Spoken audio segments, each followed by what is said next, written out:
You long for his word. அலைச்சல்கள் மத்தியில, கலக்கத்தின் மத்தியில கர்த்தர் மட்டும் ஒரு வார்த்தை பேசிட்டார்.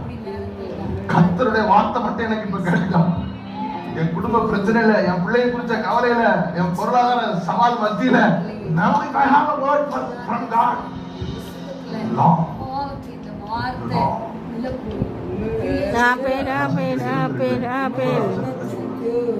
நீரே என்னை கற்பத்திலிருந்து எடுத்தவர், என் தாயின் முளைப்பாலை நான் முன்கையில் என்னை உம்முடைய பேரில் நம்பிக்கையா இருக்க பண்ணினீர்.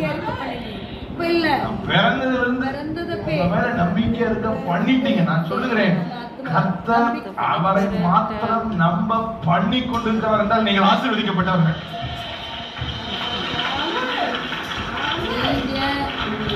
நீங்க ஊன்ற காலெல்லாம் கர்த்தர் தட்டுறதுனாலே கர்த்தர் உங்க மேல நோக்கமா இருக்கிறான்னு அர்த்தம். நீங்க நம்புற மனிதர்கள் எல்லாம் உங்களுக்கு துரோகம் செய்து உங்களை விட்டு விலகுகிறார்கள்.